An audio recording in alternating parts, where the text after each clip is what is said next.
Dito yan eh. Ito yung pulsar coil connection, tapos ito yung sa charging system. So ayan yung nasira, yan yung kinain. Buti yan lang. So check ko pa mamaya kung mayroon pa mga iba pang nakagat o naputol. Pero i-repair muna natin to, then try natin kung aandar ba siya o hindi. So stay tuned kayo mga paps, mamaya pakita ko sa inyo kung aandar siya pag na-repair na natin tong naputol na part ng kanyang wiring harness. Alright, let's go! Okay, so bago natin ayusin na repair, pakita ko lang sa inyo na close up ng malapitan yung wire na kinagat o kinain ng daga. Yan. So ito, isang buong linya. So nakita niyo. So ito yung ayusin natin. Alright, let's go! Kung naduktungan na natin yung mga naputol na wire, so pinakita ko lang sa inyo kung paano natin na ginawa. So babalutan pa natin to, ipipix natin na maganda. So same length pa rin yung haba niya, so yung original size pa rin yung haba, hindi nadagdagan, hindi nabawasan. So babalutan na lang natin to ng electrical tape, then testing natin pag nakabit na lahat yung mga parts na nandito. Tingnan natin kung aandar siya. Alright, let's go! So ayan na mga master, na fix na natin. So nabalutan ko na ng electrical tape. So kung titingnan nyo naman, wow, parang walang nagbago ay. Parang walang nangyari. So hindi mo lubos sa kalain na nadali to ng daga. So okay na okay yung pagkaka-wire natin. So hindi lata o parang original lang. So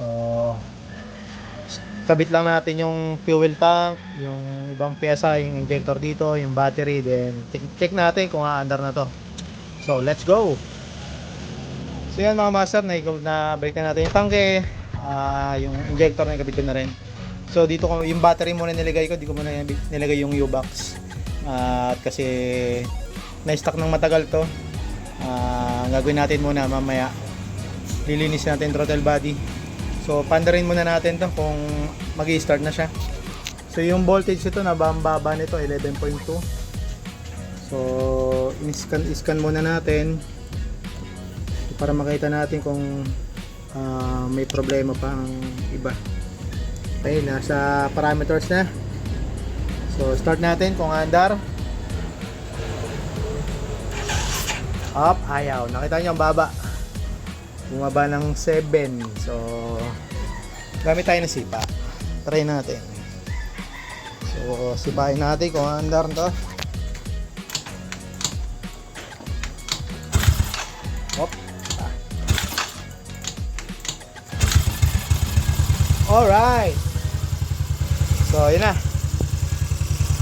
Mandar na siya mga master. So sa tingin ko okay naman yung pagkaka-wire natin. I-check na lang natin yung voltage kung nagcha-charge yung battery.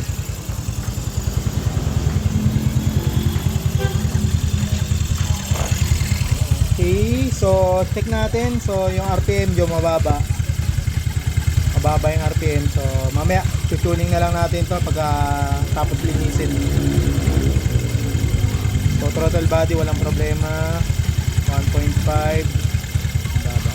So yung battery, so medyo nagpi-flicker pa.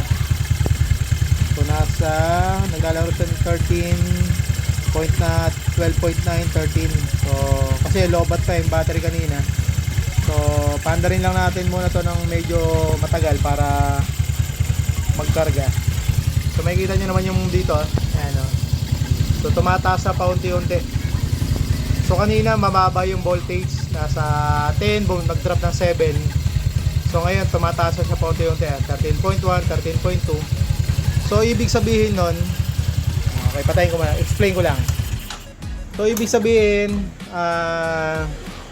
nagcha-charge na yung battery. So okay yung charging system, okay yung pagkakagawa natin ng pagkaka-rewire, successful. Then officially fixed mga boss. Na-repair natin ng maayos at okay na, umandar na yung makina, umandar na yung motor niya, okay, gumagana yung charging system. So all good. So ang gagawin muna natin dito, ito throttle body natin para tapos tuning para bumalik yung tamang RPM. Medyo mababa yung RPM niya. So Yun lang mga master, na-share ko lang sa inyo para at least baka ma-encounter nyo na kayo sa mga motor ninyo yung pag-start nyo ayaw umandar. Kumbaga kahit na nagpo-push start kayo, ang nagre-redondo lang siya, yung tunog na chuk chuk chuk chuk chuk chuk. Yun, yung kalimitan na ganun lang ang tunog nun. Chuk chuk chuk chuk. Pero ayaw umandar ng makina. So, kalimitan ng check nyo. So, maraming possible cause. So, spark plug, baka nahugot yung cap. Walang supply ng gasolina, yung injector baka putol, yung walang natanggal yung connection. And so yun pa nga, yung kanina yung katulad nung sa pinakita ko, yung naputol yung kinain ng daga. So yung connection ng kanyang charging system at saka yung pulser. Yung pulser coil mga boss, yun yung nagbibigay ng signal para mag supply o para mag-trigger yung ating kuryente para sa spark plug, para sa ating ignition coil. So pag sira yun, hindi talaga andar kasi yun yung magbibigay ng power para mag-ignite yung ating itong sa ating spark plug. So yun lang, I hope may natutunan kayo dito sa video na share natin ngayon. So kung bago lang po kayo sa page natin, sa channel natin dito sa YouTube, so palike na lang din po and pa-subscribe. And God bless sa atin lahat, sa mga rides natin. So bye bye!